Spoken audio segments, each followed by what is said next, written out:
Halo teman-teman semuanya, welcome to FinHero. Pada video kali ini kita akan membahas mengenai apa itu vintage.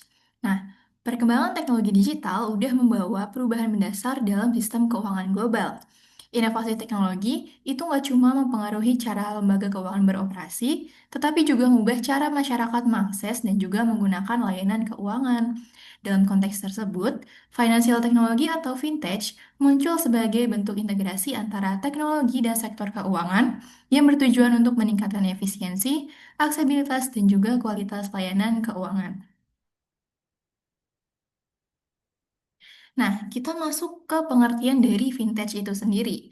Vintage merupakan inovasi dalam sektor keuangan yang memanfaatkan teknologi digital untuk menyediakan, meningkatkan, dan juga menyederhanakan layanan keuangan.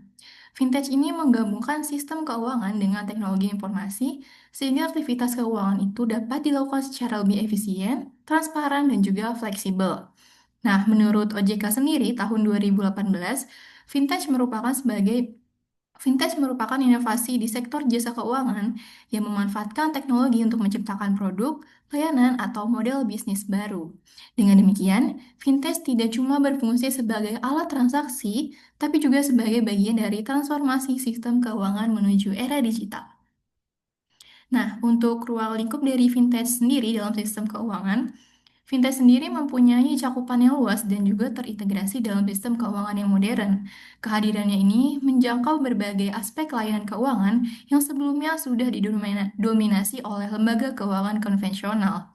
Dalam praktiknya sendiri, fintech mencakup layanan perbankan digital yang memungkinkan transaksi non-tunai secara cepat dan aman. Selain itu, fintech juga berkembang dalam pembiayaan dan pinjaman legal, pinjaman digital seperti peer-to-peer lending dan juga crowdfunding yang memberikan alternatif akses pendanaan bagi individu maupun UMKM. Fintech juga berperan dalam pengelolaan investasi dan juga perencanaan keuangan personal, termasuk aplikasi investasi digital dan juga pengatur keuangan berbasis data. Tidak hanya itu, fintech juga turut mendukung sistem keuangan melalui layanan analisis data, pemeringkatan risiko, dan juga perbandingan produk keuangan. Nah, ruang lingkup ini menunjukkan kalau fintech sudah menjadi bagian penting dari ekosistem keuangan digital.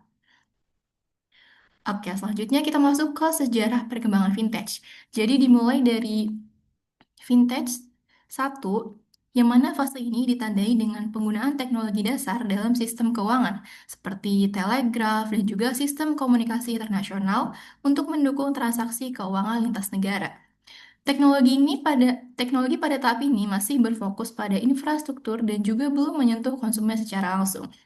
Kemudian, kita masuk ke vintage 2. Nah, pada fase ini, lembaga keuangan mulai mengadopsi teknologi digital seperti ATM, kartu pembayaran, dan juga sistem perbankan elektronik. Inovasi ini masih didominasi oleh bank dan juga institusi keuangan konvensional. Nah, kemudian selanjutnya vintage 3. Vintage ini ditandai dengan munculnya startup vintage yang menawarkan layanan keuangan berbasis aplikasi dan juga internet.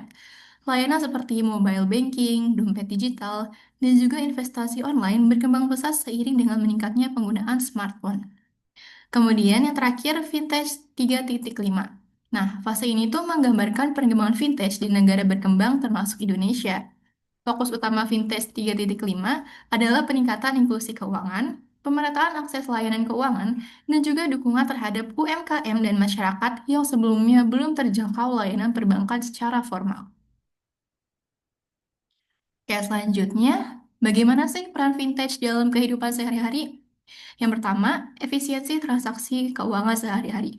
Jadi penggunaan dompet digital untuk pembayaran transportasi, belanja, dan juga tagihan menunjukkan bahwa vintage sudah mampu meningkatkan efisiensi transaksi keuangan dengan lebih cepat dan praktis. Kemudian yang kedua, dukungan pengelolaan keuangan bagi pelajar dan mahasiswa. Nah, bagi pelajar dan mahasiswa sendiri, vintage ini berperan dalam membantu pengelolaan keuangan pribadi.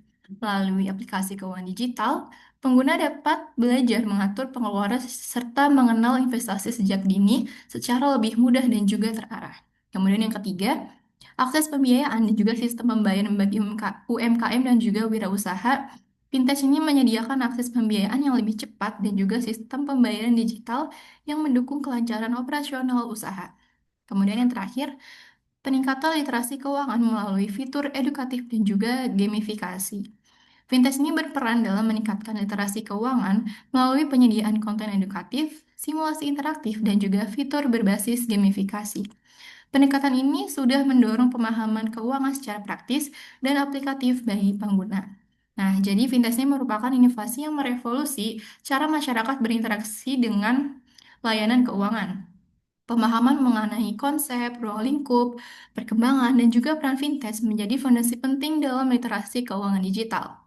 Dengan pemahaman yang baik, masyarakat diharapkan mampu memanfaatkan layanan fintech secara bijak, adaptif, dan juga bertanggung jawab di tengah dinamika perkembangan teknologi keuangan. Nah, jadi fintech ini bukan cuma soal teknologi, tapi tentang cara baru mengelola keuangan dengan lebih mudah dan cerdas. Baik, terima kasih.